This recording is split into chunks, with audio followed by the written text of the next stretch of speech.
we have a lot of agreement with Iran, and I think something's going to happen very positive. Today on Eye for Iran, could the war with Iran be close to over?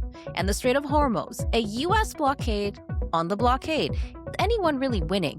Charlie Brown, a senior advisor at United Against Nuclear Iran, where he focuses on maritime sanctions, enforcement, and tracking Iran's illicit tanker networks, and Dr. Iman Nasseri, the managing director for the Middle East at Fax Global Energy in Dubai, one of the leading experts on Iran's oil flows and regional energy markets, will both be joining us to break down the economic and maritime impact.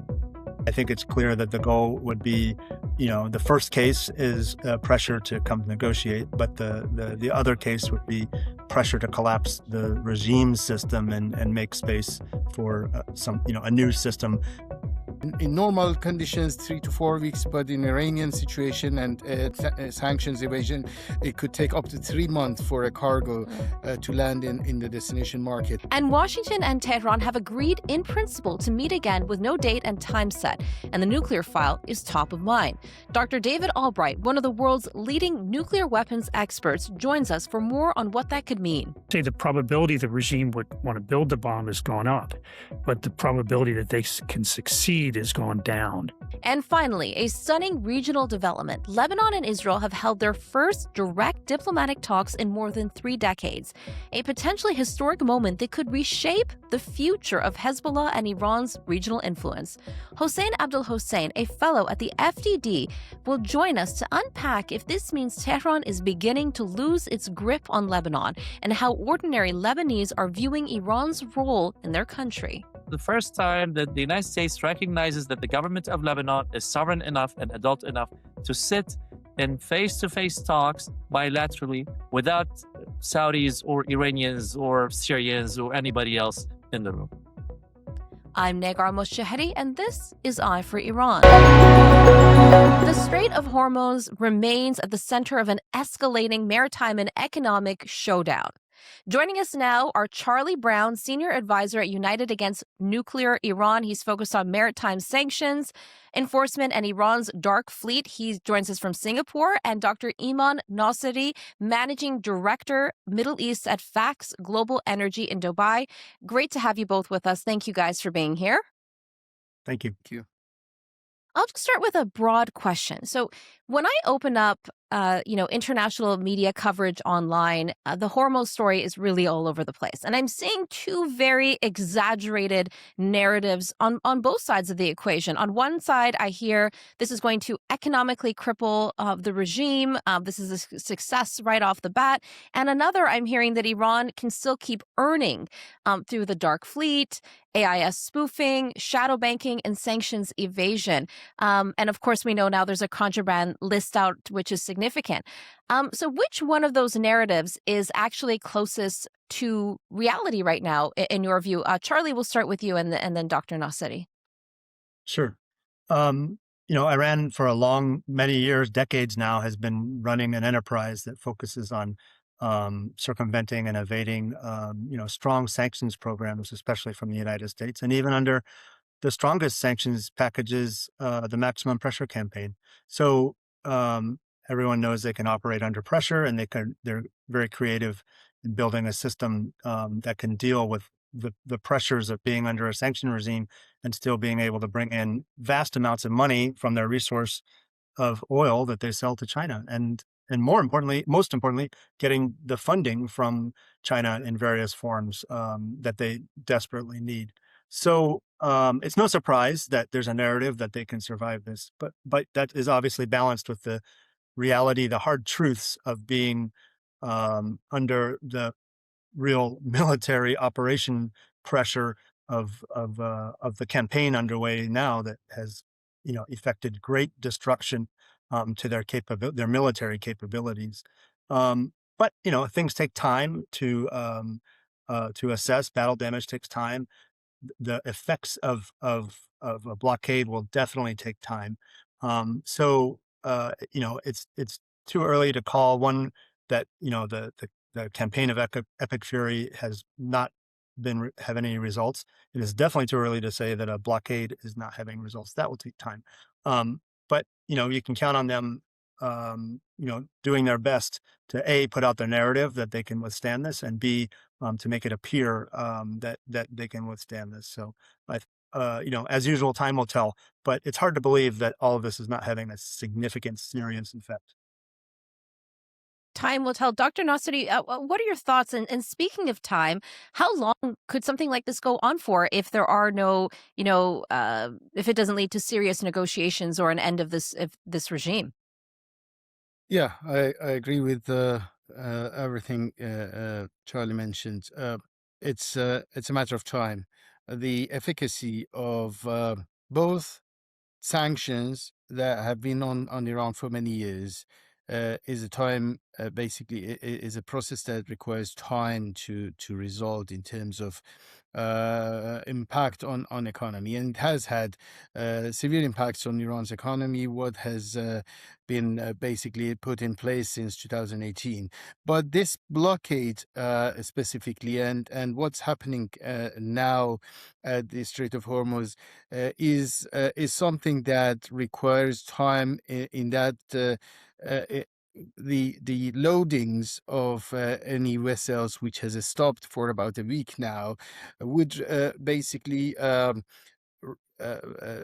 with the land in the destination markets in normal conditions 3 to 4 weeks, but in Iranian situation and sanctions evasion, it could take up to 3 months for a cargo to land in the destination market. And that means basically if the flow and loading and exports stop today, basically it takes 2 to 3 months for the pain to start to show itself on the economy. And the bigger question is if the world has time to also stand the pain, because this is not a one-way avenue. This is currently something that at the same time is impacting the world economy, as basically the oil, gas, and many others, including the petrochemicals, are not getting out. And so I am skeptical of the efficacy of this blockade, not because it cannot put pressure on Iran, but because the time that it requires to really show up its impact may not be available for the US and for the world to really wait for 3, 4, 6 months to have that impact showing itself on Iranian economy, which already is really, really fragile, if not bankrupted in many sectors. Well, that's very interesting. I didn't realize how long it would take for it to really show its impact. So, Charlie, tell me about what is actually happening on the water right now. We're seeing reports, according to tanker traffic satellite imagery, that tankers are still breaching the blockade. Reports that Iran shipped out 9 million barrels of crude oil from floating storage that's sitting at the Gulf of Oman since the U.S. blockade came into effect. So operationally, how is this still happening? And if you could also talk about now that we've got that contraband list that's come out, what impact that could have on this type of activity? Yeah. So definitely, before the announcement of the blockade, and during the conflict, Iran was still shipping out crude oil, in particular, from Karg Island, and other refined products from some of the other places that they refine the products. And we would observe those ships leaving. If you're lucky, you can see them in satellite imagery. But interestingly, most of them were heading for the usual pattern, to come over to near where I live through the Malacca Strait and through the Singapore Strait, and then to the anchorage off Malaysia, where they do ship-to-ship transfers to another tanker that takes it up to China. They definitely tried usually to sail clandestinely out of the Gulf. This is during the conflict from February 28th onwards. But they would appear with their the automatic information system, AIS, when they reached the Strait of Malacca and the Singapore Strait, and they would openly transit until they reached this anchorage area. Then they would go dark. But it was openly happening during the conflict. Now, the measure of whether the blockade, which has been now stated and a contraband list published, we'll see in about 10 days. There will certainly be some ships that are sailing in the Indian Ocean right now on their way as part of the pattern. but after 10 days, I'm going to be looking really carefully to see if we can observe ships. I expect them, to generally try to stay hidden as much as possible, and that's where satellite imagery helps to see them. But also, interestingly, there's several that have started going unusually Indian flagships. Iranian flagships going to India openly with their AIS on, which is quite surprising. These are U.S. sanctioned vessels, and so and now we're in a time of armed conflict.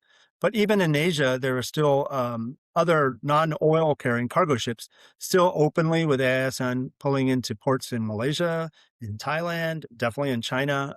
So some of the ships up until this point are still kind of operating as business as usual. I would say since the conflict started, there was definitely less oil being exported. We try to count and estimate it, and it was down, and that makes sense because there's a war going on. There was the disruption. However, the estimate we had was there was 45% in the month of March. There was 45% less barrels of oil getting out, but the value of that went up. So it was still making roughly the same amount of money that they were that China was buying. They're still making $3 billion last month. So that was an interesting point. Anyways, I think in 10 days' time, the time for this blockade to know whether tankers in particular are reaching the Malaysian anchorage called the EOPL. It's outside their territorial waters, but watching the Strait of Malacca and the Singapore Strait to see if those vessels will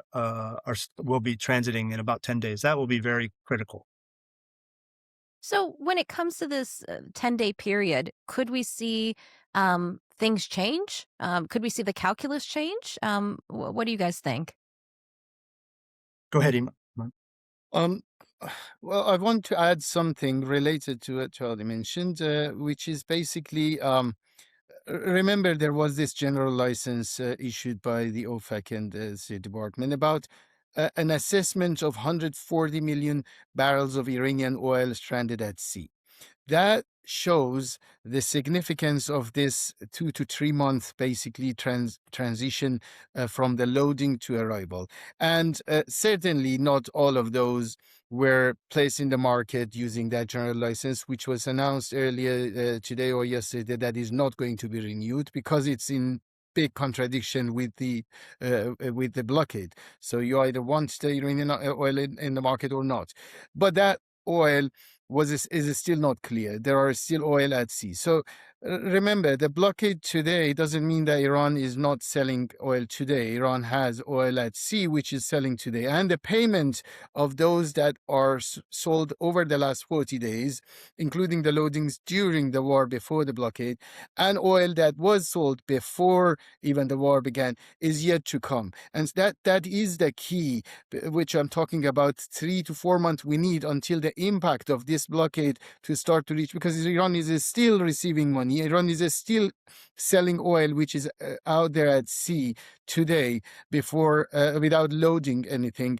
And so that's very important that every headline doesn't translate into an impact today. Some of those could have a long lasting. But what is also important to note is that the oil that leaves Persian Gulf countries, all of the Saudi, Emirati, Iraqi oil, all of that takes 2 to 4 weeks, sometimes longer if for those barrels that were destined to the U.S. Gulf Coast to reach their destination.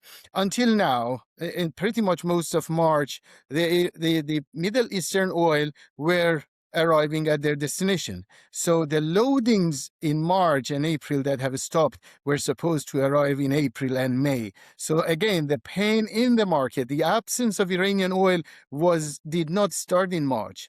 Middle Eastern oil was arriving in destination markets in March. It has stopped in April. And again, the market has started to feel the pain of lack of Middle Eastern.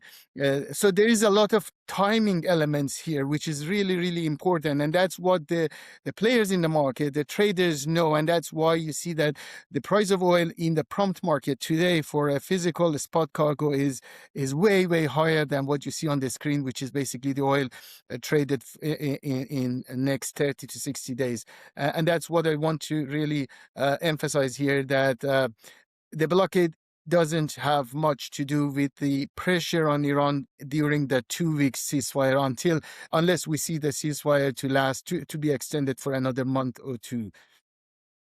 And how much money, Dr. Nasseri, is the Iranian regime then making off the oil that's already at sea, like you said?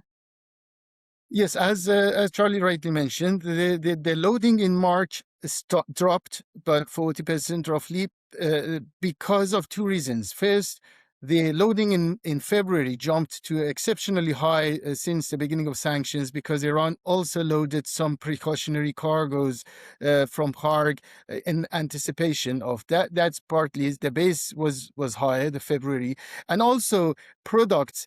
So Iran exports about 1.5 million of crude oil, but on top of that, we have between 500 to 1 million barrels of products, which also stopped because of similar seasonalities and whatnot, stock building. So we had basically a different base in February, and for March they had to stop loading products because they needed to for the domestic market. That's also part of lower loading in March.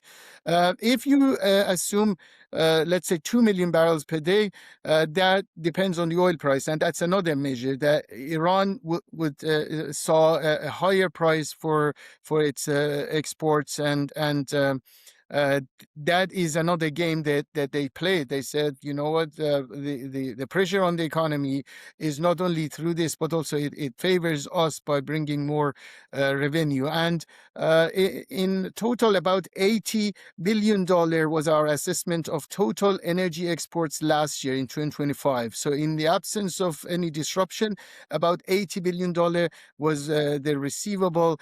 After calculating the discounts and whatnot, we assessed the total oil, gas, petrochemical, and power exports that Iran had. The energy exports yielded them about 80 billion for the whole year. And our assessment is that the government, the economy needs 10 to 20 billion dollar to run at its minimum expenses, basically to pay salaries and everything. That's how they manage to basically navigate through these sanctions. And the higher oil price, the more that income would have been.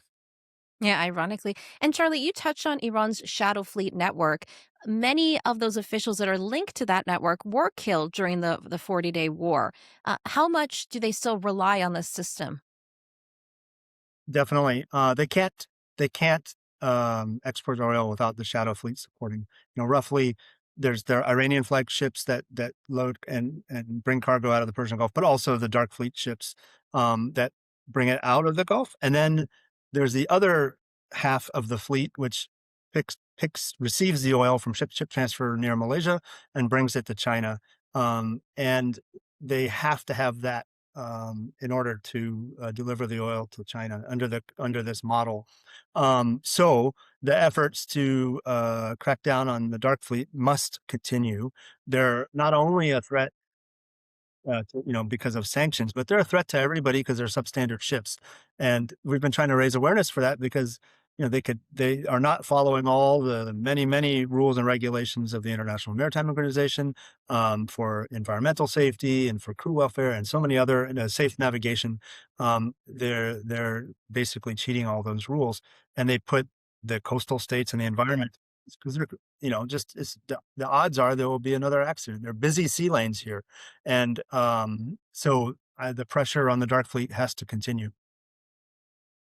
Now, so from shadow fleets to shadow banking, the U.S. Treasury has now warned banks in China, Hong Kong, the UAE, and Oman over Iranian money flows. Talk about how those relate and how reliant is Tehran on those jurisdictions to keep oil money flowing, and how much of an impact can this have, and how much of this can they actually enforce, really, in those jurisdictions?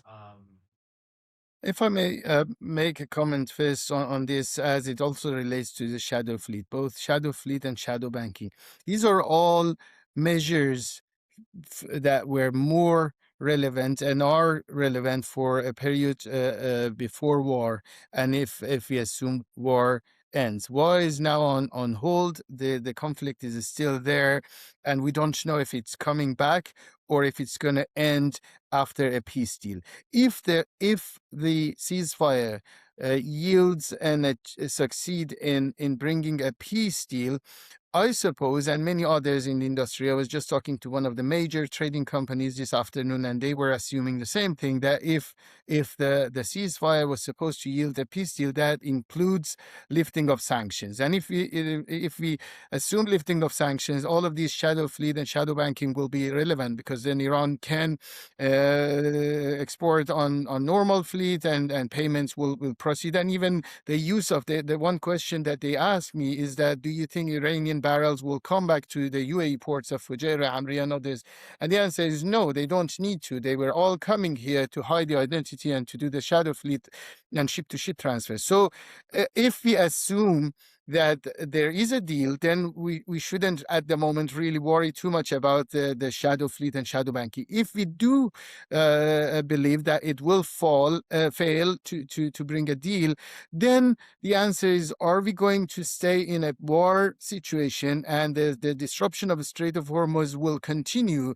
In that case, I think the bigger question is, can, again, the world stand, and for how long we can witness this lack of significant amount of oil and gas from the market? And are we eventually, and through which mechanism, see the international community to come and open this? Because everyone was expecting the Strait of Hormuz to be reopened by military forces within a week, if ever it gets closed. Now it is closed for 6 weeks, or now we're in the 7th, and no one has tried to open it. Or perhaps it is not possible because it's not physically closed, it's closed because of risk. And as long as the risk is there, the strait remains partially, if not fully closed. So I want to mention that, because, again, those are very important, and we were discussing it for the past many years, but only when the strait was open. Now we're in a different regime. That leads me to my next question. How do you, I wanted to ask both of you, how do you guys view this, U.S. blockade of the blockade in terms of the purpose and intent behind it? Is this meant to pressure the Iranian regime into making concessions, into a deal, as you pointed out? Or is this about, leading to regime collapse should time allow it to get to that point? Charlie, we'll start with you, and then Dr. Nasseri. Sure. I mean, so far, this blockade has gone according to the textbooks of how blockades are done. There was a formal announcement. There was then now today the publication of the contraband list. This is the stuff straight out of history books and textbooks. The textbooks will have to be rewritten with new case studies from this event. So definitely blockades always have been and always will be about pressure, in particular, pressure on the entire system, the economic system. And so that is definitely a goal. I think it's clear that the goal would be, the first case is pressure to come negotiate, but the other case would be pressure to collapse the regime system and make space for a new system under perhaps this template from Venezuela. I think even acknowledging there's big differerences, but that template from the Venezuela option must be what the administration is using as at least a starting point to make their case for what's next. So for sure, a blockade is about putting pressure. Definitely, the publication of the contraband list makes it clear that they want to halt any war-sustaining material and any conditional material that is either for war effort or for the efficient running of the country. So this is not some magic bullet that's going to make the regime suddenly collapse, as some narratives out there have made it out to be. No. Nigar, I tried to be short. Blockade is exactly as Charlie described it. I'm not sure if blockade of blockade is the same, meaning that does that help Well, it is a pressure on Iran, but I go back to my earlier comment. Yes, it is a pressure that would evolve, that would basically show up really in 3 to 6 months. Okay, but it doesn't help with opening the Strait of Hormuz. Remember the general license. Why did the U.S. do that in the first place? Was it a favor to the regime? It was, as Trump said, a gift to China, right? Now, this blockade is basically just removing another 1 to 2 million barrels per day off the market. Is it from China? No, it's basically the world will also suffer another 1 to 2 million barrels per day of supply shortage when the market was already short. So again, the question is, what is the purpose? It is not a short-term measure. This blockade is specifically one that Iran is aware of, that it comes on top of their blockade, which is already taking 18 million barrels per day of oil at hostage. They're like, okay, so you add to that another 2 million. Thank you so much. Yes, I know it comes to my cost, but I can at least blame you for not selling to China and making it worse. So it is questionable. I do not think it was the right policy because of the complications that it's just the timing. It make the situation, the problem for the world worse first before making the situation for Iran worse. So let me ask both of you, Dr. Nasseri, we'll start with you, and then Charlie. What is the solution here? And given your various expertise, how would you advise the U.S. president? Well, who is going to pay us for our advisory fee to give this advice? I would try to not give an advice. I would say that depends on the objective, really. The Trump administration has been inconsistent in the objective of this war, and really, if they define the objective, then the tools will be more clear. If it was basically economic pressure on the country, they should have and they could have done the blockade before the war, or just keep putting more pressure, going to the countries which basically enablers of this trade, the likes of UAE, Iraq, Indonesia, Malaysia, and find a way to stop that flow. If not blockading that would have been if it was a regime change, then they have to continue fighting with the regime for the regime to fall. If it was the nuclear itself, perhaps another. So yeah, I would stop there. Charlie, Yeah. what are your thoughts? I also, it's hard to give advice. I mean, certainly he doesn't, he runs Take everything it. on his own instinct, right? I think that's quite clear. However, if I was going to give some advice, more strategic communications to bring clarity. Obviously, they're not going to show their hand like in the language of playing poker. No, that makes sense. But everybody is desperate for clear communication. Some of it can be private, but communicated to the right people. Assurances, to the partner countries, to allies and partners. That must be happening. It has to be happening, and we're just not aware of it in the public domain. But the public also needs to have assurance. And right now, it's pretty much only coming from tweets in the middle of the night. But we can refer to some of his comments, that are crystal clear and leave no ambiguity. After the Maduro operation in Venezuela at the press conference, I'll just read this, but it's very short.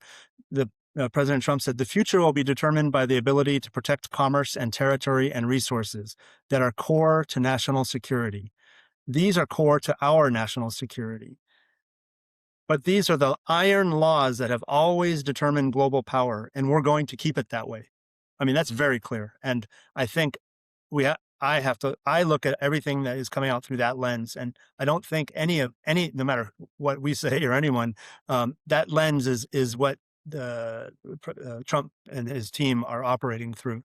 And so hopefully, rather than just trying to interpret the tweets and read tea leaves and look at AIS signals, there will be some opportunities for very clear strategic communication, of course, behind the scenes, but hopefully for the world to be able to have confidence that there is some solid planning going on. Any final closing thoughts or remarks from either of you? Anything we haven't touched on you want to get out there? Feel free. Well, I of think course, one thing, we go started ahead. with the issue of timing. Another factor that we didn't talk about, under U.S. law is the War Powers Resolution. So there is a clock ticking on that where the president has 60 days from the beginning of the operation. He notified Congress. That has to be considered. Of course, there's also the elections later, but very carefully wondering watching what will happen. What will Congress do when that period? He could just ignore it. It's possible. But we'll see. And then the CENTCOM Commander Admiral Bradley Cooper will be testifying before Congress in a few days, next week, I think on the 23rd. So that'll be a very interesting testimony to watch, where hopefully there's some good strategic communication that's shared. Like you advised. I would just conclude saying that in our analysis as a global energy market analyst, we have to think globally when it comes to this solution. Some people only focus on Iran in their analysis, and some people are only looking at the US, but it is a global matter. It has already impacted a lot of Asian economies, a lot of economies in the Middle East, and it cannot be only discussed in the context of Iran, US, who can stand this longer. There is a lot of pain elsewhere, and those will contribute to the path forward. We cannot isolate this. This is not a Russia-Ukraine. This is not a US-Venezuela. This is a lot bigger with the global implication, and that is very important to take into account in any context, political or economic, to take those into account. Thank you. Thank you to you both. It was really an honor to have you both on today. Really appreciate your time and your expertise. For more on the nuclear angle, we are joined by Dr. David Albright. He's a physicist, nuclear weapons expert, and founder and president of the Institute for Science and International Security. Dr. Albright, thank you so much for being here. Good to be here. Lovely. Dr. Albright, a lot of these talks are centered on one issue above all, and this is the issue of uranium enrichment. At the core of this, what would a good deal genuinely, what would it look like in your view? Well, I think given all the water under the bridge, I mean, Iran should end its enrichment program.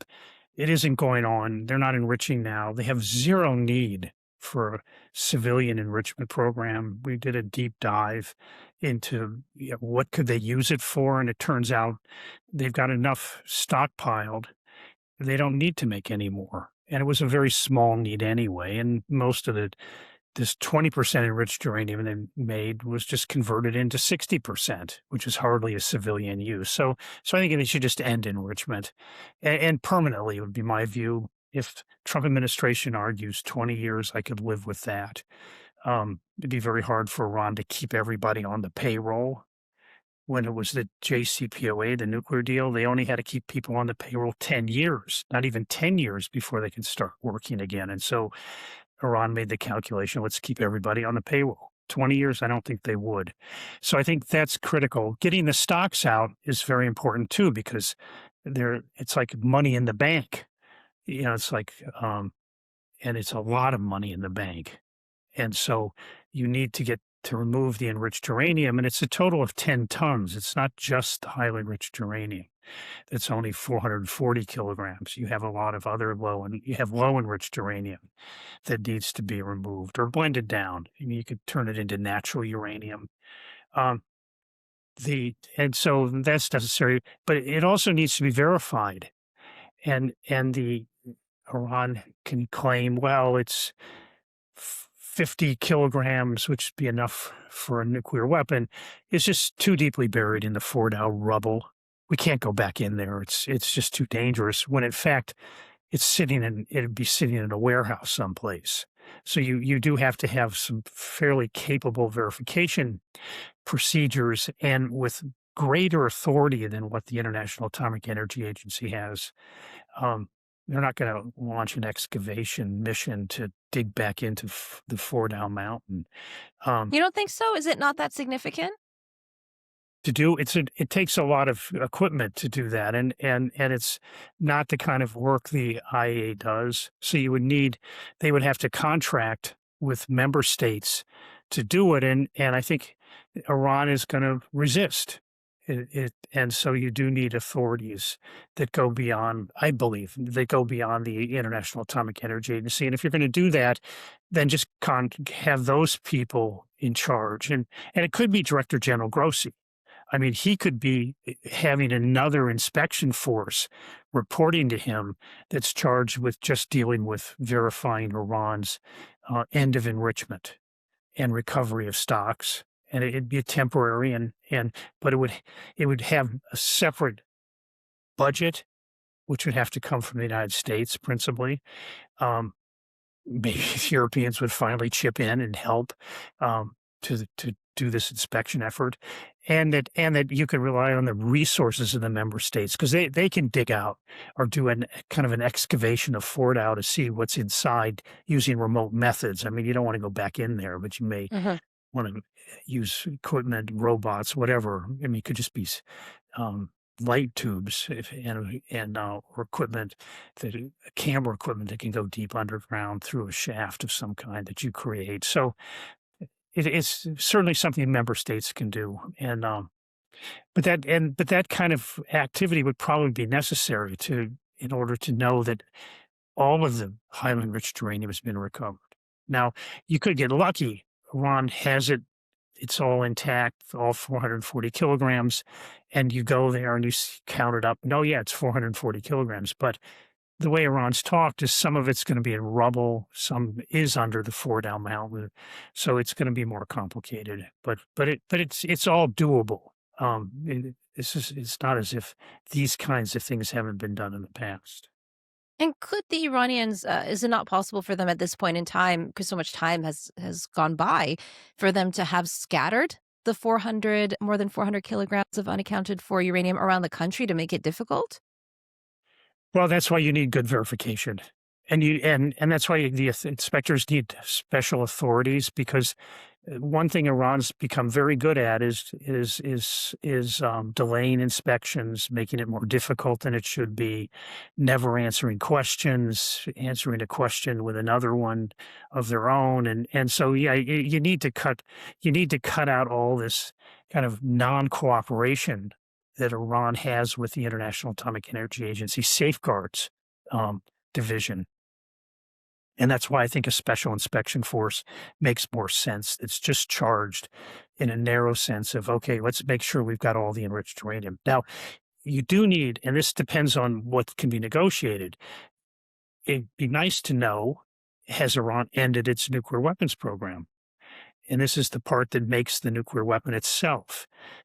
That program has been severely damaged, and it was further damaged in this war. It's not talked about very much, but Israel did attack several, or we know of at least three sites. Let me just back off. We know of at least two sites related to nuclear weaponization that Israel attacked and destroyed. One of which we believe is involved in work associated with making a kind of a weapon-grade uranium metal core for the nuclear weapons. So a real important component of the nuclear weapon. And the facility involved in that was pretty heavily bombed. And you would like this special inspection force to be able to get to the bottom of the question, does Iran have an ongoing nuclear weapons program? And what was it like, before these wars? So that is also a task that needs to be brought to bear in order to make a more robust agreement. Can they, given the damage that the Israel and the United States have done, or is it too early to assess right now? I think it's too early to fully assess. The Israelis have not been broadcasting the sites they've bombed as much in this war as the previous one. Good point. And so we're still looking And then when we find a site that's been bombed, we then have to go back. An example would be we found a site next to an a nuclear weaponization site run by this group SPND. The main site had been bombed in June pretty heavily. We found a building right adjacent to it, which had just been built. We could see in the satellite imagery they'd been building it. It was thoroughly bombed. And then across the bridge from it over at Malik Ashtar University, it's a pedestrian bridge, crosses a major highway. They then bombed a building that they said was related to nuclear weaponization work, more theoretical. And so you had, just across the bridge, another one bombed that they would only kind of smile at us when we asked if it was related to nuclear weapons. And so, and then we found another facility, an old nuclear weapons site under the Iman plan. They didn't finish it, but the tunnel complex was done. The Iman plan ended in 2003. They repurposed it, but we thought, well, could this be related to nuclear weapons? And what we found was they had put bunker busters down the ventilation shaft, like they did at Fort Howe, and then they had bunker busters go down through kind of halfway down the mountain to hit it into the tunnel complex. And we then, when we queried is this related to nuclear weapons? They said no, it's related to their general industrial development, which would make it military armaments development or missile development. So so we had to find the site that was bombed. It's called Shahid Borjeri. And then we had to figure out by talking to the Israelis what was its purpose. So it's not as fast as it was in June. And so we're not quite ready. But what we see is so far is that it's a process to make a nuclear weapon. You have to go through various steps. Step A to B to C to D, and then there can be many of those steps sequences that you go through to make a weapon. And it looks like what we see is that Israel's trying to take out some of the steps. So if you have to go A, B, C, D, and you take out B, they can't go from A to C. And so we see them in a multi-tier work involved in making the nuclear weapon itself. They're removing the ability of various tiers to actually get to the end point. And so Iran would have to rebuild those capabilities before it could make a bomb. And how long would that take? I think I would hesitate to say it'd take more than a year. But without knowing more, it's hard to be very definitive. But we do think that it's, I think the rule of thumb that I would have is the probability of building a nuclear weapon involves two kind of distinct components. One, the leadership has to decide to build it, and then they have to actually be able to build it. All the engineering industrial processes to build the bomb itself. Say the probability the regime would want to build the bomb has gone up, but the probability that they can succeed has gone down. And so we don't quite know how to combine those probabilities yet. But basically, you combine them, and probably they'd have to think twice about trying. It may take them longer than they are willing to risk, because the longer it takes, the more chance they get caught. And Israel's reaction can be quite severe. Long it may even draw Trump back in again. And given the probabilities that you just mentioned and their incentive for wanting the bomb more now, could this not make Iran in some ways a greater threat in the long term? It's something for both the region and the U.S. administration to watch out for? I mean, especially because I saw some reporting that you were quoted in, Benjamin Weinthal with Fox News Digital, that allegedly the Americans offered a moratorium on the enrichment, but not a complete ban or halt on it. So wouldn't there be a risk even with a moratorium? Well, the moratorium that the Trump people have floated is a halt and maybe a restart after 20 years. There, where you worry is that they'll allow them to keep working on it without enriching. I mean, that's what you have to. That's why you want to end enrichment. I mean, if they want to pick it up again in 20 years, fine. They'll have to get new people, new facilities, but you don't want a moratorium at all. And I don't think my understanding of what Trump said, it's not a moratorium, but it's an end. It may only last for 20 years, and it's all important. So it's an important question you're asking. That this is what we had in the JCPOA. There was a halt to essentially a halt to enrichment for 10 years. They could do a little bit, but they didn't even bother, as far as we could tell. It was so little as possible. But they kept everyone on staff. We learned later these staff people were developing new centrifuges. They could do theoretical designs. They could probably even do some what we call mechanical testing that didn't involve enriched uranium in secret. And we know this because when they decided to restart, suddenly there were several new centrifuges that were not supposed to be there, but they had done the work on this, in a sense, cheating on the JCPOA. But that's what you get when you keep the staff on keep all the staff. So that has to be avoided. So it's really no R&D, no staff. If you 20 years from now, and you could even have a deal, let's reevaluate in 20 years. And if you think you need to enrich, okay, then start then. Maybe we'll even help you if the regime is totally different. And that's a big that's a big question, right? Because is it fair to say, given the ideology of the Islamic Republic of Iran, given their history of concealment and lying and stalling, for that matter, and delays, that there truly is not really a good deal or a good verification process, given the character of the Islamic Republic of Iran, as long as this regime remains in power? Well, they can. That's right. It's a regime that's cheated a lot and can't be trusted, but that's why you need a special inspection force, because you want to treat this as part of a ceasefire, and that's why you also don't want the IA safeguards people doing it. They don't know how to work in that environment. But if it's a ceasefire and Iranian regime refuses to cooperate, well, okay, start the war again. Send in Tomahawk missiles to destroy, whatever. And this was done in after the 1991 Iraq War, and that when Iraq wouldn't cooperate, their Tomahawks were sent in to destroy, I think, the intelligence building.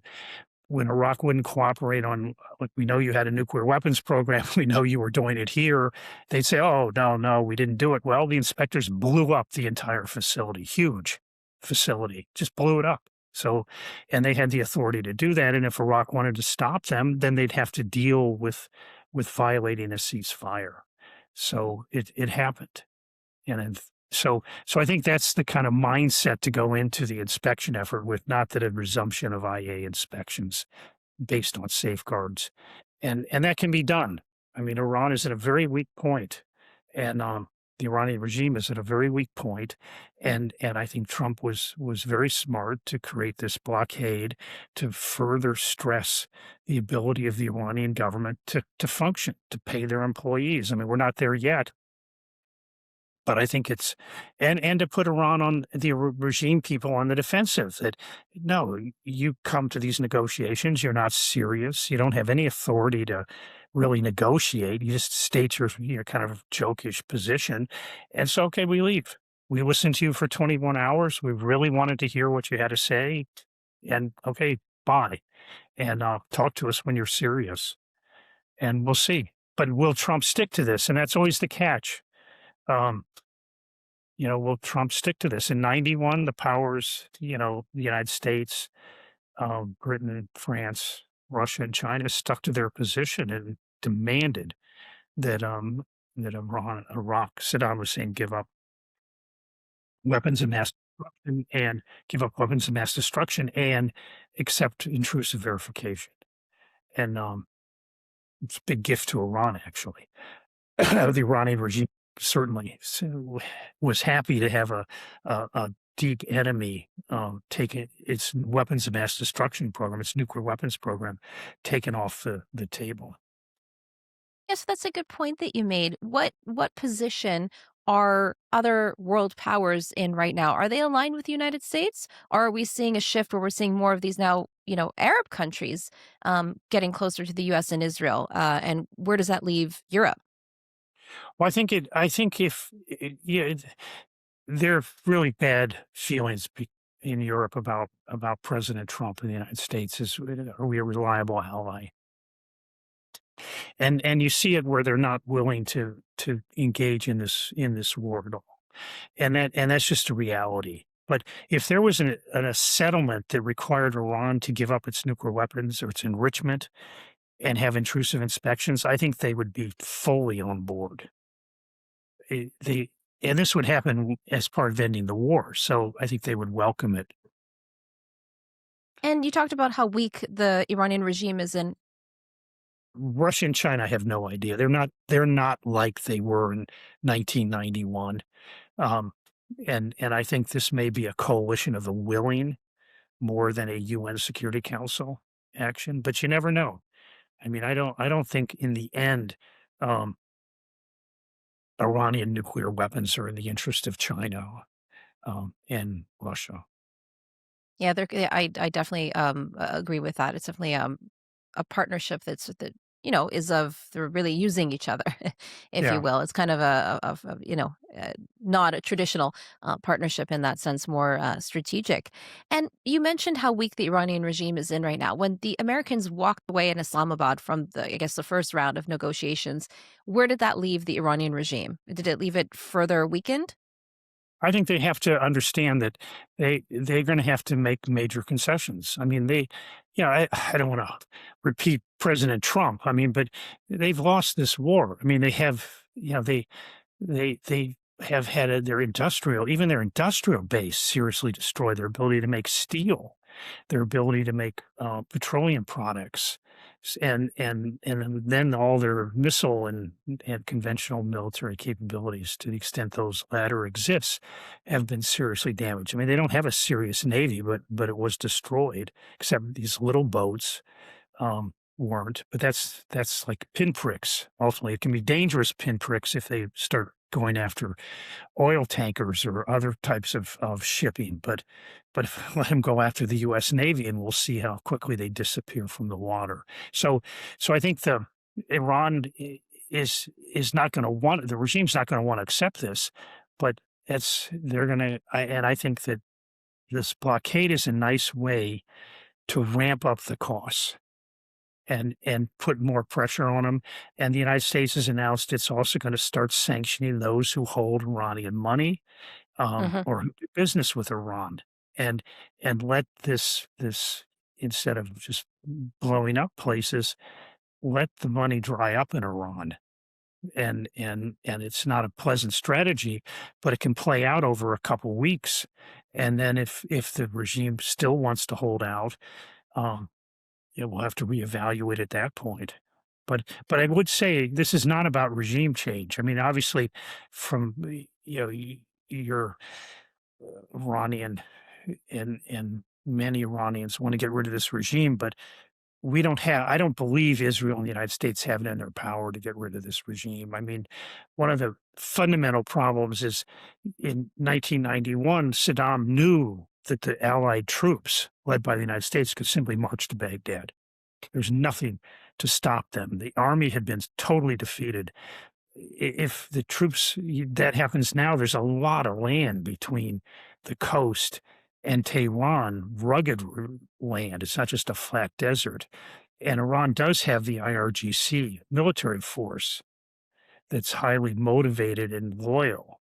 I don't think it could depend on its conventional forces very much, but it's a real question whether an invasion could actually succeed, even a full-scale one like what was done to free Kuwait in 91, I'm sorry. So I don't think we can change, I don't think the United States and Israel can change the regime through force.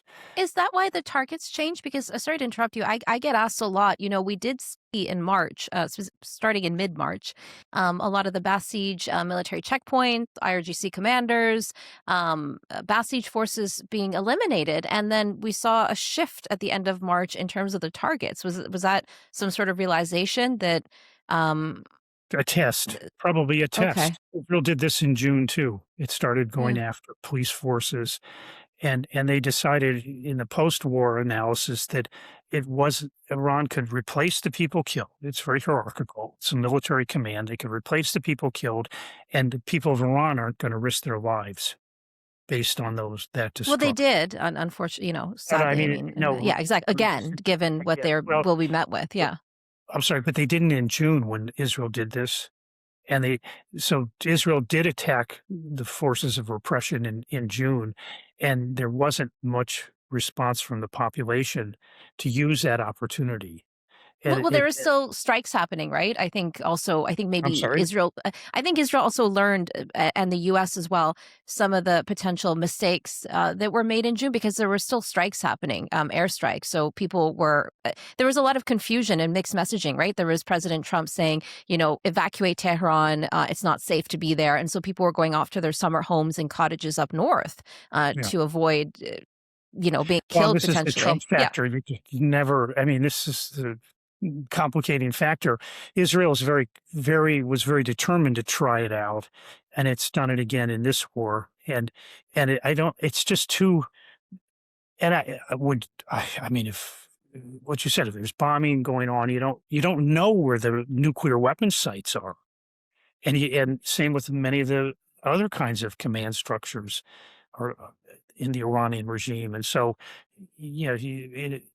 Israel takes out the Basij and even kills some of the people. These videos of Basij being killed on the street, but you don't know if there's 6 more down the street, and or sitting in windows, snipers. And so I wouldn't want to go out and protest.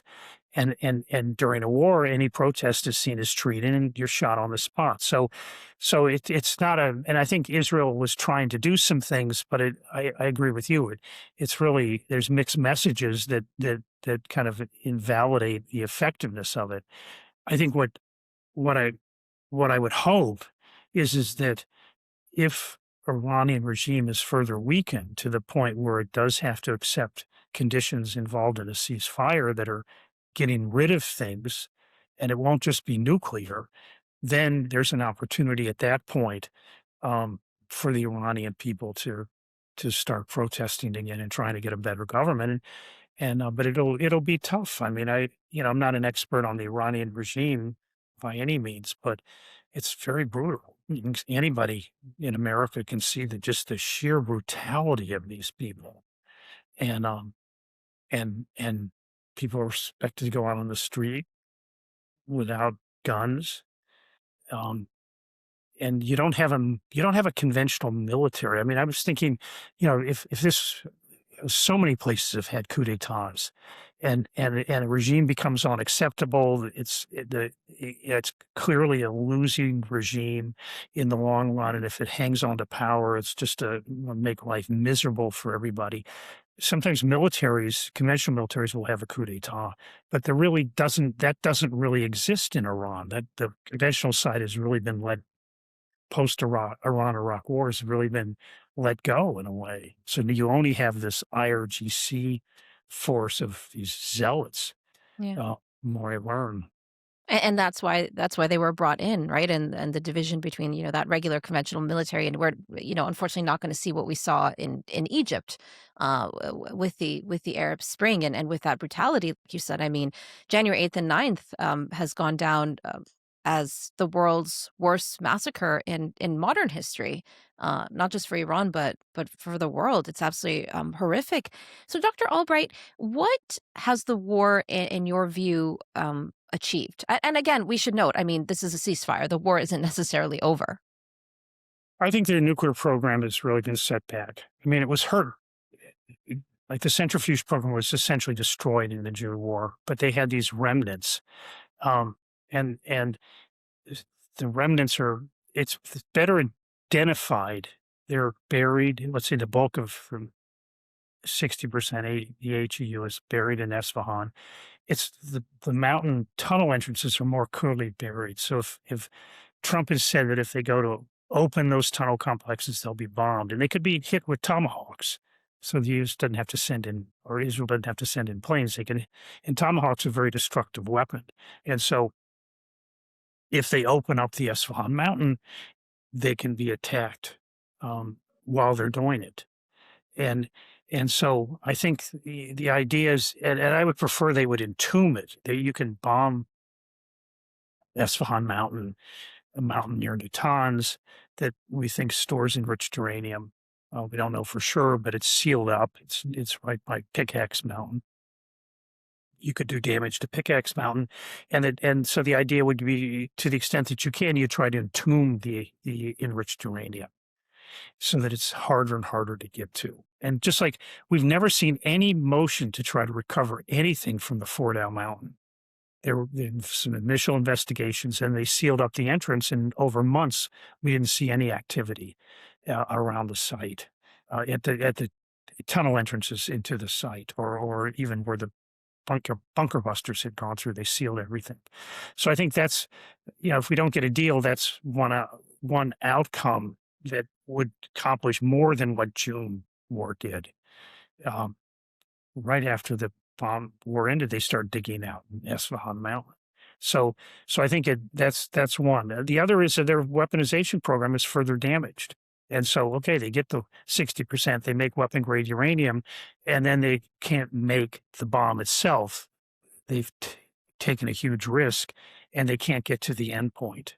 And so that our assessment on that isn't done yet, but I do know that's what Israel was intending, is to take out the ability of Iran to build the weapon itself.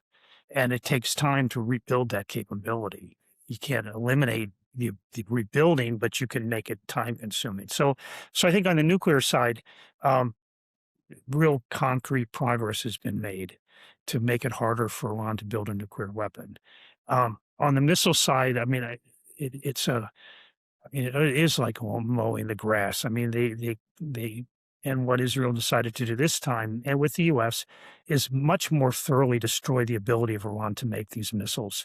So they're struggling to get rid of the inventory, but they're making progress on getting rid of the factories involved in making the missiles.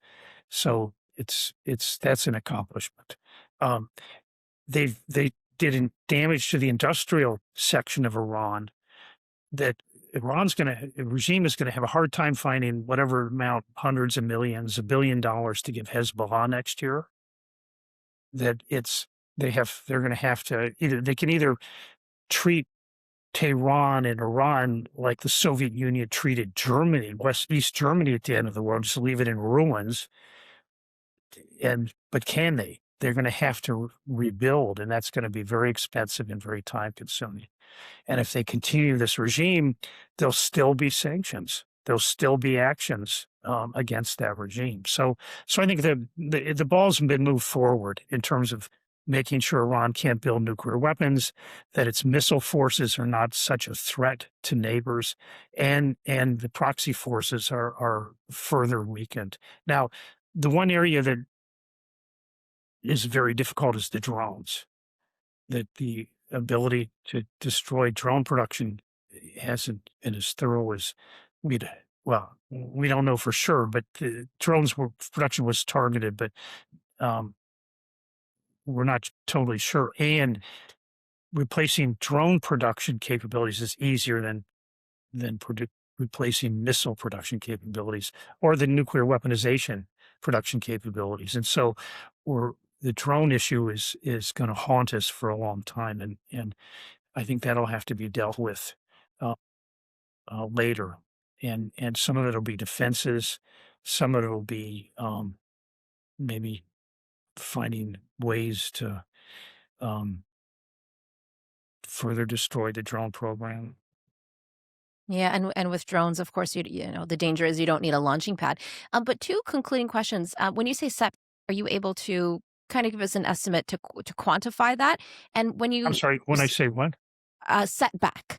Yeah. Can you quantify that? And then number two, you mentioned mowing the lawn. Can you paint us a picture? Does that mean that we could see potentially more strikes, Israel coming in and out when necessary, when needing to deal with the missiles or potentially that of the drones? Yeah, because if they're going to use airplanes, they have to clear out the air defenses. So it's you can't just send in a plane typically. I mean, you've got to, and so missiles, Tomahawk missiles are great to substitute because they can just get in from a distance.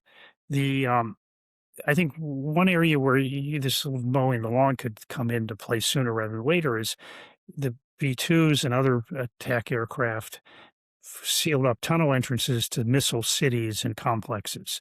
Iran's already, according to satellite imagery, is already digging back into those sites in order to get missile launchers and missiles. And so that would be a case, well, maybe we need to go back and bomb those entrances again in the near term. And then even in the longer term. So there you may, if you can't destroy the missile city or you choose not to, then you have to keep maybe going back to seal them up. So that's an example. I mean, whether that would warrant doing this, I don't know, but it's an example where, you destroy it, they open up the complex or rebuild it, and then you feel a need to do it again. And I think on missiles, it's probably more likely to happen than on nuclear. I think Iran may not only have problems rebuilding, but may rethink. They know that if they move toward nuclear weapons, it'll take them time, more time than before, longer than before the June War, and I think longer than even before this recent war, and the longer it takes, the more likely they're detected, and a massive response could happen. On missiles, they may feel they can start rebuilding, and they'd have to build up Israel wouldn't attack for some period of time until Iran's missile forces reached a certain level. So I don't know if that's, I'm just speculating, but No. I understand. I No, think, definitely. overall, I think that if the regime doesn't change and this war ends in kind of just sort of slowly ends with no real resolution, that we'll probably be having another war some point in the future. Well, thank you so much. I really enjoyed our conversation today. That's Dr. David Albright joining us on Eye for Iran. Lebanon and Israel held their first diplomatic talks in over 3 decades, and a lot was riding on that meeting. Joining us now to dig deeper into the Iran angle in all of this is Hossein Abdul Hossein, a research fellow at the FDD and author of a new book, The Arab Case for Israel, which I just purchased and can't wait to start reading. Thank you so much for being here, Hossein. Hi, Nigar. Thanks for having me on. It's a pleasure. Hossein, the Israeli ambassador to the U.S. told reporters that Lebanon and Israel are on the same side of the equation, referring to Hezbollah as an occupying force in Lebanon. Now, you grew up part of your life there. How significant was this meeting for you? Well, look, it was really very big. Number one, because this was the first time that the United States dealt with Lebanon as a sovereign state, as an adult. After 1983, when the United States brokered what came to be known in Lebanon, at least the May 17 agreement, this was sort of a peace agreement between the two nations. And this peace agreement was ratified at the Lebanese parliament. And Assad, at the time, whose troops were in Lebanon, forced the Lebanese president, Gemayel, to kill it. But this was the last time that the United States dealt with Beirut as a sovereign government. After 1983, the United States started dealing with Lebanon either by talking to Assad in Syria, or by talking to someone in Tehran, or by talking to other guys in Riyadh. So this meeting yesterday was the first time that the United States recognizes that the government of Lebanon is sovereign enough and adult enough to sit in face-to-face talks bilaterally without Saudis or Iranians or Syrians or anybody else in the room. That's very interesting. So what does that tell you about the state of Lebanon itself and its relationship with the Islamic Republic and the position that the Islamic Republic is in right now? Well, one thing to know about Lebanon is that despite all its civil wars and militias and you name it has been electing parliament nonstop since 1943 or 1942. with the interruption of the civil war, there was a 20-year interruption, but otherwise the Lebanese are always electing their parliament. And this means that the government and the president of the republic, who's elected by the elected parliament, these are also elected officials. So everyone in the state of Lebanon is elected routinely.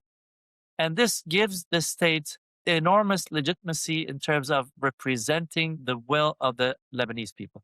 Now, Hezbollah, of course, no one is elected in Hezbollah. They have a parliamentary bloc of 15 out of 125, 128, I'm sorry. But that's not enough to dominate the country.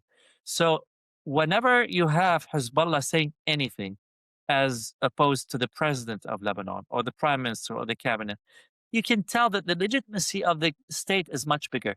Now, unfortunately, this is not reflecting in the balance of power, the status quo. Hezbollah is much more muscular than the state. So the state says all the right things and says we want peace with Israel, and then Hezbollah throws rockets and missiles on Israel. So go figure. The one with the muscle is not representative. The one that's representative doesn't have muscle. And now what you see is that the United States and Israel are trying to support the state, to give it more teeth, if you will, just to get it to stand up to Hezbollah and to behave as a sovereign government. So does Hezbollah still have muscle? Not as much as it used to be before it launched its war on Israel, presumably in support of Gaza on October 8, 2023. Its capabilities has been vastly degraded. But this doesn't mean that Hezbollah is gone. It's still there. As you can see yesterday, when the minute that the meeting started between Lebanon and Israel at the State Department, Hezbollah launched rockets on 13 Israeli towns at the very minute when the meeting started. So Hezbollah was sending a signal that you can meet and you can talk all you want, but we are the ones who can start war or stop war. And I think this is, the Lebanese have been divided over this for the past 30 years or so. The majority of the Lebanese have been telling Hezbollah, you can't be independent of the state and take us to wars when you want and behave as an independent state. And Hezbollah doesn't care. It's connected to Tehran and it gets its money and its armament from Iran. And how do regular, everyday Lebanese, how do they view Hezbollah? How do they view Israel? And what was it like for you? Because you have a very interesting story growing up there. Look, Hezbollah today is way too different from the Hezbollah that I grew up with. And this is really important to say this, because I read this in the US media all the time. That Hezbollah started in 1982 as a reaction to the Israeli invasion of Lebanon. That's total baloney. That's not the story. When Hezbollah was being put together in 1982 in Baalbek and the rest of the Lebanese predominantly Shia areas, it called itself the Islamic Revolution in Lebanon. It was the extension of the Islamic Revolution in Iran. It wanted to establish an Islamic Republic in Lebanon similar to the one established in Iran. And it had no interest in domestic Lebanese divisions or policy or politics. It has no interest in Israel, as even though the Israeli military was in Lebanon. All it did for the first 6 or 7 years of its existence was that it did the bidding of Iran. So when Tehran, the Islamic Republic, wanted arms from the United States, it sent Hezbollah bombing U.S. embassies in Beirut and the Marine barracks, and the U.S. embassy in Kuwait was bombed by Hezbollah. And Western hostages were taken by Hezbollah as a barter chip for arms for Iran. So it was doing whatever it was asked to do by Iran during the war between Iran and Iraq. After the war between Iran and Iraq ended, Hezbollah needed a new mission. And this is when it turned and it redefined itself it redefined itself as a resistance movement. And this took a long time. So now, this said, this doesn't mean that the Lebanese buy the Hezbollah narrative. There are, the last week of March, a news outlet that's not really against Hezbollah. It's supportive of Hezbollah. It's anti-Israel. It's anti-America and the West. It's commissioned an organization to run a poll surveying 500 Lebanese. Now, this was my biggest surprise because in this poll, you have 42% of the Lebanese saying that they opposed peace with Israel, but you had 32% saying that they supported normalization between Lebanon and Israel. And you had also 25% undecided. And you're thinking, okay, so the numbers are really promising. You know, if people like me in Lebanon who support peace can go and campaign for peace, then maybe you can easily get this 32% up to 50% or more. So the image that you might read in the U.S. media or in Western media in general, that everyone in Lebanon is against Israel and against peace with Israel, and everyone in Lebanon supports Hezbollah and Hamas and what they call the resistance movements, I think this cannot be substantiated. If you know the country, if you talk to the people, if you look up opinion surveys, it doesn't add up. The Western narrative doesn't add up. So that leads me to my next question. How do regular, everyday Lebanese people view the Islamic Republic of Iran? Is there a lot of potentially feelings of resentment? Well, look, the Shia in Lebanon, now the Lebanese population is roughly 6 million people. 1/3 of them is Shia. So that's a little less than 2 million, 1.8 million or something. If you look up the numbers, the number of surveys and the elections, so I told you Lebanon goes to election every 4 years. So in 2022, if you look up the numbers, you would find that 13% of the Shia went to the polls and voted against Hezbollah and its ally, Amal, the Amal movement. And then you look up a survey by Gallup in last summer, and it shows that 26 or 27% of the Shia oppose Hezbollah's arms. That's 1 in 4 Shia. And then you look up the survey I just told you about by this organization this last month, and you see that 40% of the Shia do not oppose peace with Israel. So you can see here that there's a significant minority of this 1.8 million Shia who really oppose Hezbollah and support peace and want the Lebanese state to have arms and want Hezbollah disbanded. And that's a significant number of Shia. Now, Hezbollah doesn't let any of this significant minority within the Lebanese Shia to campaign for election or to run for or to live in their neighborhoods. You know, they displaced them. One of them was the mufti in a southern city of Sur, the southern coastal city. He was kicked out of his city because he opposed Hezbollah. He's a cleric, a man of religion. So what you see in Lebanon among the Shia mimics what you see in Iran. You know, that you have someone with muscles and thugs and money, and they beat anyone who opposes them. Now, in Lebanon, it happens that the Shia are just 1/3 of the population. So you have 2/3 of the population who really don't support Iran, who really oppose Iran and oppose Hezbollah. But these guys are, you know, they're just not fighting the fight. They will not go from their own neighborhoods, the Shia neighborhoods, to fight with Hezbollah over this. They're only fighting over the general policy of the Republic of Lebanon. Wow, that's fascinating. Turning to the talks between Iran and the Americans in Islamabad, here at Iran International, we have an exclusive that there was some conflict within the Iranian regime and disagreements over concessions that need to be made. And we're learning that Foreign Minister Abbas Araghchi showed signs of flexibility in some of his positions, including reducing and halting financial and military support for the so-called axis of resistance, as you called it, including Hezbollah. So what are your thoughts on that and how it relates to a potential truce between Israel and Lebanon? So first, let me explain it from the Lebanese lens, for the Lebanese side. You probably noticed that during the first hours after the ceasefire was declared between the U.S. and Israel on one side and Iran on the other side, that the world was up in arms. You know, you had French President Macron, or you have the Spanish Prime Minister Sanchez, and all these guys were saying that Lebanon should be included in the ceasefire between Iran and the U.S. Now, guess who opposed Mimicking the that? talking points of the regime, right? Exactly. That's This was exactly what the regime was exactly, saying. exactly. That's what the regime was saying. Now, guess who was saying no? The government of Lebanon. The Lebanese were saying, listen, you do you, we do Lebanon. We talk to the Israelis. We are a sovereign government. And this is where these talks that happened, the meeting that happened yesterday, this is where it came from. It came from the Lebanese saying, listen, in Islamabad, you have the Iranians talking to the Americans. We're not there. We're not in Islamabad. We have a different set of interests. We have to talk to the Israelis. We have no issues with the Americans.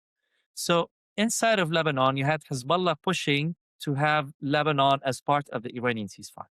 And of course, this also says that Hezbollah, that Lebanon is coupled with Iran, whereas the government and the opponents of Hezbollah wanted it decoupled from Iran. So now we're happy that eventually we got Lebanon decoupled from Iran in terms of talks. Now, this doesn't mean that when the U.S. talks to the Islamic Republic, that the U.S. should not bring up the issue of proxies, all proxies, not only Hezbollah being the most loyal, the strongest of Iran's proxies, but there are other proxies. You have the ones in Iraq, Hamas to an extent. The Houthis, look, I think that the Saudis bought off the Houthis. Over the span of 5 weeks, the Houthis barely fired 5 missiles on Israel. So you can see that the Houthis were not part of this war. So let's say you have the Iraqi militias, you have Hezbollah, to an extent Hamas, and I think the United States should keep this item on the agenda that Iran must sever ties with the proxies. Now, look, at this point, these proxies are not really getting much money from Iran anyway. I mean, Iran doesn't have money to support its own currency, let alone enough money to support Hezbollah. But it'd be really it'd go a long way if Iran or the Islamic Republic wakes up tomorrow morning and tells the Hezbollah of Lebanon, look, you're on your own. Go do your stuff. Talk to other Lebanese. We're not part of this.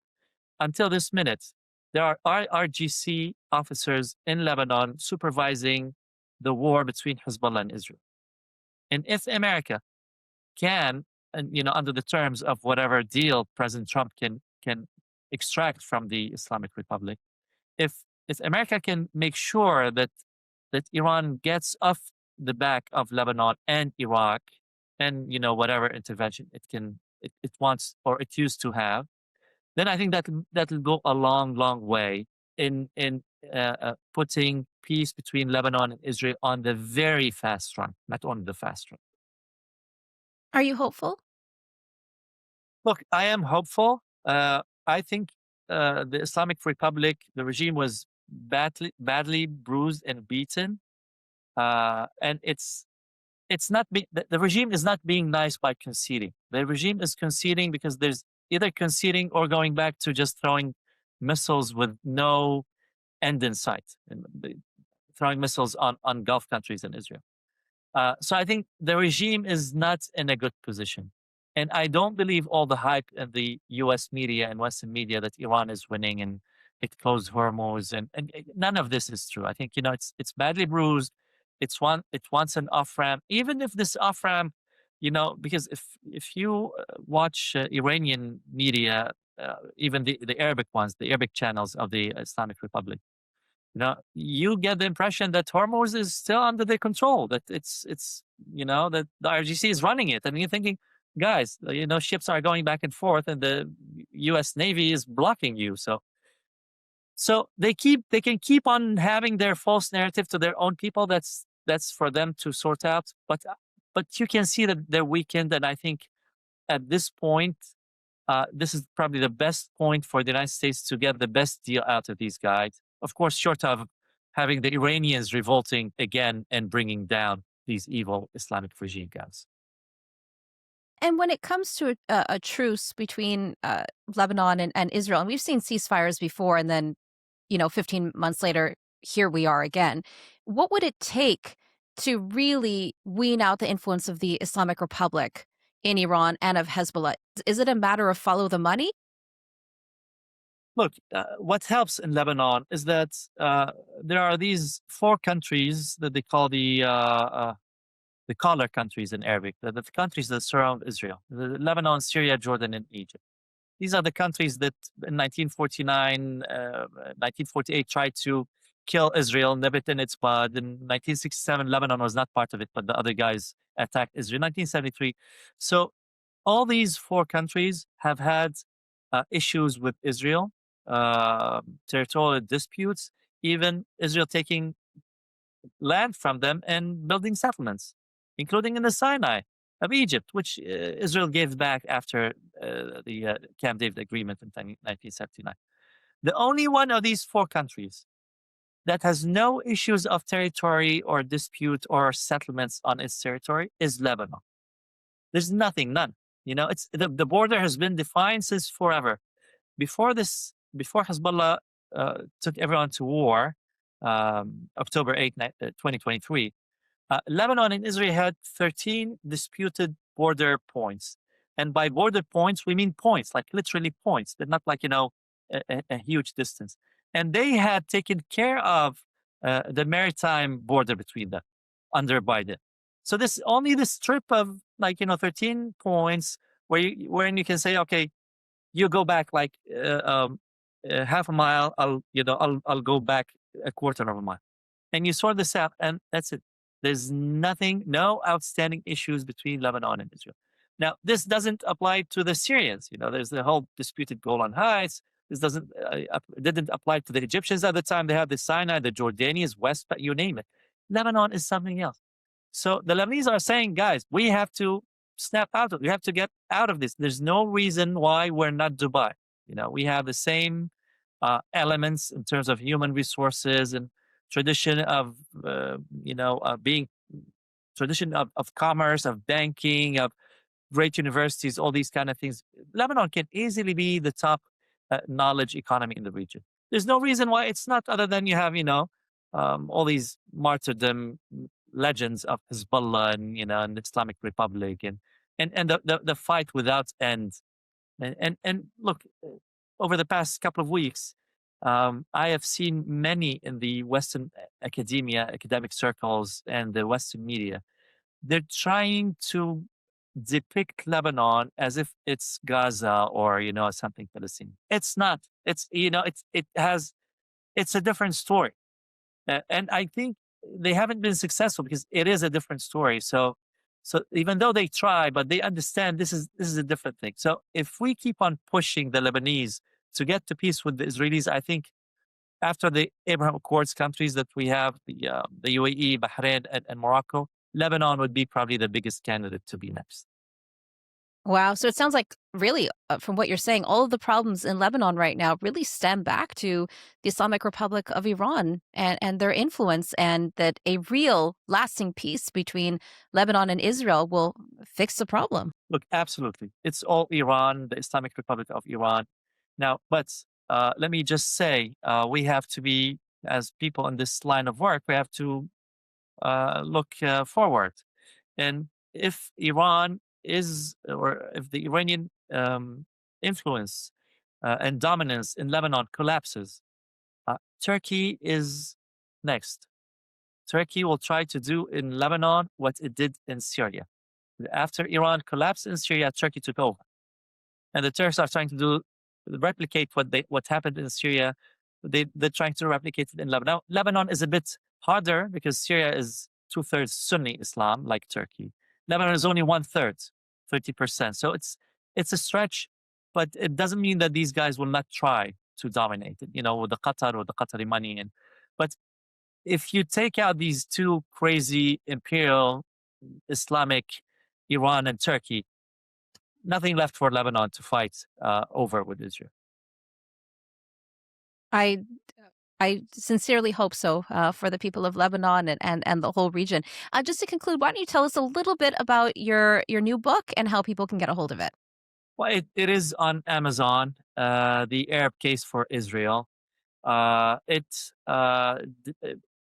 narrates my journey as someone who grew up with Hezbollah, who went to college with a kufi on my shoulders, who really believed that the Palestinian story made sense.